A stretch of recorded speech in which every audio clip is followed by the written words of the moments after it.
बिस्मिल्लाहिर्रहमानिर्रहीम एंड अस्सलाम वालेकुम। हम पढ़ रहे हैं Python backend web development programming और आज के इस लेक्चर में हम पढ़ने जा रहे हैं फोर लूप इन पाइथन। हमने लास्ट लेक्चर के अंदर व्हाइल लूप पढ़ा था और आज हम फोर लूप पढ़ने जा रहे हैं। और पाइथन के अंदर फोर लूप एक यानी कि बिल्कुल ही एक नए स्ट्रक्चर में हमें मिला है। जैसे दूसरी प्रोग्रामिंग लैंग्वेजेस में फोर लूप किस तरह से होता है कि उसके 3 स्टेप्स होते हैं। First step initialization, second step जो है वो कंडीशन होता है, थर्ड स्टेप इंक्रीमेंट डिक्रीमेंट होता है एंड वो जो है वो एंटी क्लॉकवाइज काम कर रहा होता है। जबकि पाइथन के अंदर फोर लूप का स्ट्रक्चर बिल्कुल चेंज है। ठीक है, पाइथन के अंदर फोर लूप का स्ट्रक्चर किस तरह से है मैं आपको दिखाऊं। और यहाँ पे मजे की बात यह है कि यहाँ पे जो फोर लूप है वो हर चीज के लिए यूज होता है। यानी कि जैसे हमने लिस्ट पढ़ा, हमने टुपल्स पढ़े, हमने डिक्शनरीज पढ़ी, तो उन सब के साथ हम फोर लूप इजीली यूज कर सकते हैं। जो है वो फोर लूप के अंदर। ठीक है, फोर लूप हमारे पास पाइथन के अंदर कैसे यूज होता है। सबसे पहले फोर कीवर्ड, ठीक है, देन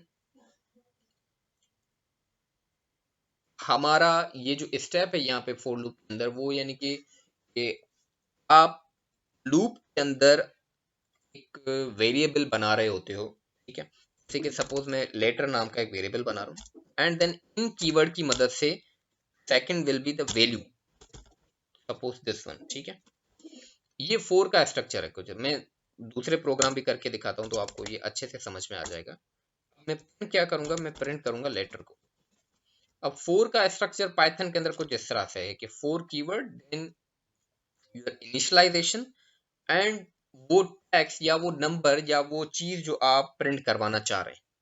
ठीक है, मैं जैसे ही यहाँ पे एग्जीक्यूशन करूंगा तो देखिए मेरे पास हेलो इस तरह से प्रिंट हो गया, HELLO। देखिए अब फोर लूप ये पाइथन के अंदर, ये पाइथन की खासियत है कि देखें ये टेक्स्ट को खुद ही इस तरह से सीक्वेंस में प्रिंट कर रहा है। इस तरह से टेक्स्ट हो या फिर हमारे पास सपोज कि लिस्ट हो। अब मैं सेकंड प्रोग्राम आपको करके दिखाता हूँ लिस्ट का। मैं माई लिस्ट नाम का एक वेरिएबल बना रहा हूँ जिसके अंदर हम लिस्ट दे रहे हैं, सपोज कि व्हाट अली अहमद बासित। अब यहाँ पे जो हमारे पास वेरिएबल है ये यूजर डिफाइंड वेरिएबल होता है। यानी कि ये वेरिएबल बेसिकली लूप को चलाने का काम करता है। ठीक है, जबकि सेकंड जो हमारे पास स्टेप है इसका वो होता है कि हम किस चीज को प्रिंट करवाना चाह रहे हैं। अब क्योंकि मैं माई लिस्ट को प्रिंट करवाना चाह रहा हूं तो मैं यहाँ पे अब हेलो की जगह माई लिस्ट वेरिएबल दे दूंगा। ठीक है, और ये यूजर डिफाइंड वेरिएबल तो इसका हम कोई भी नाम दे सकते हैं। मैं इसको वैल्यू नाम दे देता हूँ। ठीक है, या वैल्यूज कर देता हूँ क्योंकि हमारे पास मल्टीपल वैल्यूज हैं अली अहमद पास। अब मैं यहाँ पे प्रिंट करूंगा किसको, वैल्यूज को, कि ये वेरिएबल बेसिकली क्या है, ये लूप की प्रिंटिंग के लिए यूज होती है फॉर लूप के अंदर इन पाइथन। अब मैं जब एग्जीक्यूशन करूंगा तो देखें मेरे पास अली अहमद बासित इस तरह से सेपरेट प्रिंट होगा।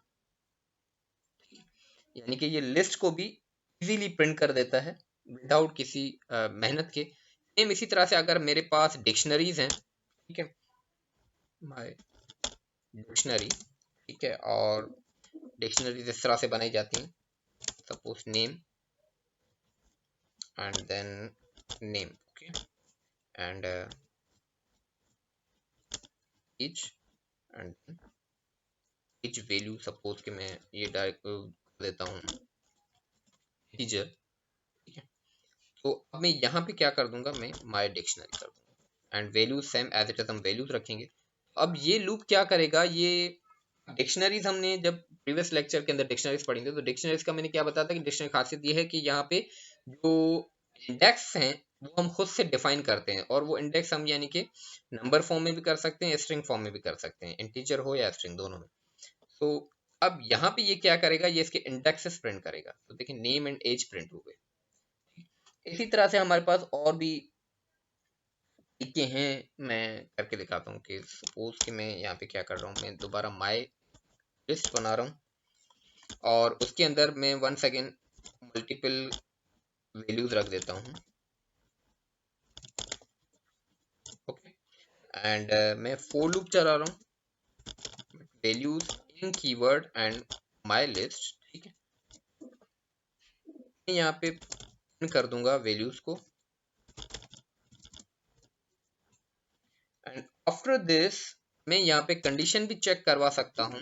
अब ये सारा हमारा लूप ही चल रहा है, ठीक है, कि वैल्यूज जो है वो अगर बराबर है अली के, ठीक है, वैल्यूज अगर, सॉरी ये साइन नहीं आएंगी कुछ इस तरह, कि इफ वैल्यूज बराबर हैं अली के, जहां पर भी उसको अली नाम नजर आएगा तो क्या कर दो, ब्रैकेट, ठीक है।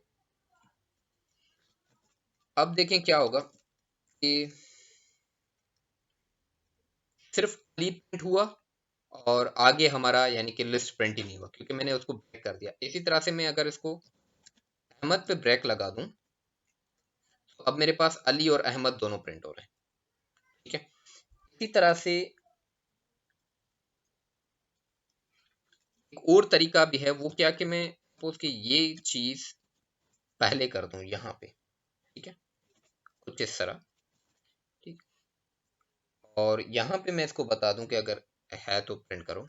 अब देखें क्या होगा, अब सिर्फ ओनली अली प्रिंट हो। अब यहाँ पे अली क्यों प्रिंट हुआ है, जैसे कि मैंने बताया कि पाइथन जो है वो क्या करता है, वो लाइन बाय लाइन रीड कर रहा होता है, ठीक है। अब लूप स्टार्ट हुआ, माई लिस्ट को उसने चेक किया, ठीक है, डायरेक्टली हमने कंडीशन लगा दी कि भाई अगर अहमद है तो ब्रेक लगा दो। तो यहाँ पे क्या हुआ कि क्योंकि ब्रेक अहमद पर पहले लग चुका है और बाद में वैल्यूज प्रिंट हो रही हैं, तो फिर वो क्या कर रहा है, माई लिस्ट की सिर्फ पहली वैल्यू को प्रिंट कर रहा है। अब अहमद प्रिंट क्यों नहीं कर रहा, क्योंकि अहमद पे ऑलरेडी हमने ब्रेक लगा दिया। जबकि यही जब इफ कंडीशन में नीचे यूज कर रहा था तो फिर क्या हो रहा था कि पहले क्योंकि वो प्रिंटिंग हो रही थी लिस्ट की, एंड आफ्टर जो है वो उसमें ब्रेक लग रहा था, तो दैट्स वाई अली और अहमद दोनों प्रिंट हो रहे थे। मगर यहाँ पे क्योंकि अहमद पे पहले ब्रेक लग चुका है तो इस वजह से अब लिस्ट की सिर्फ पहली वैल्यू प्रिंट हो रही है, सिर्फ इस वजह से क्योंकि पाइथन जो है वो लाइन बाय लाइन एग्जीक्यूशन कर रहा होता है हमारे पास। अब एक तो तरीका हम कर सकते हैं, मैं सपोज कि ये चीज हटा देता हूँ और मैं कर देता हूँ for x user defined variable है इन रेंज, एक फंक्शन है हमारे पास जिसके अंदर मैं लगा देता हूँ यानी कि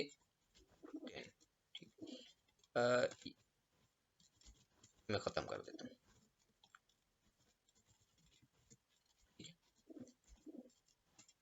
नीचे आ गया, मैं प्रिंट कर देता हूँ एक्स को।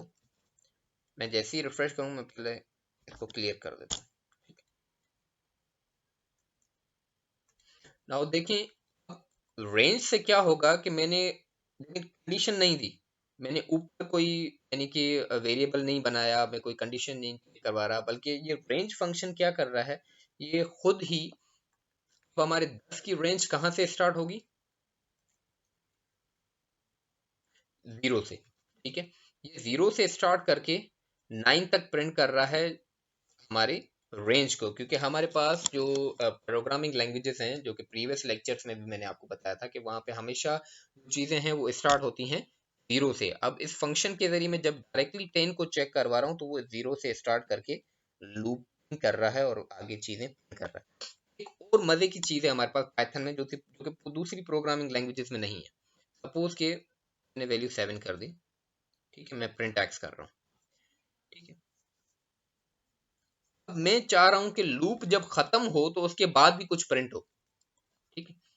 अब ये 0 से इसने स्टार्ट किया, 0 1 2 3 4 5 6, ठीक है, एंड 6 के बाद मैं चाह रहा हूं कि अगेन चीज प्रिंट हो। तो दूसरी प्रोग्रामिंग लैंग्वेज में एल्स तो सिर्फ इफ के साथ यूज होता है ना, जबकि पाइथन की खासियत ये है कि हम एल्स जो है वो लूप्स के साथ भी यूज कर सकते हैं, ठीक है। तो एल्स लगा के मैं यहाँ पे प्रिंट कर सकता हूँ कि फिनिश लूप, एंड मैं रन कर रहा हूँ। तो देखिए मेरे पास क्या हुआ, ये 0 से इसने स्टार्ट किया है, 0 1 2 3 4 5 6 and after this finish loop, कुछ इस तरह से।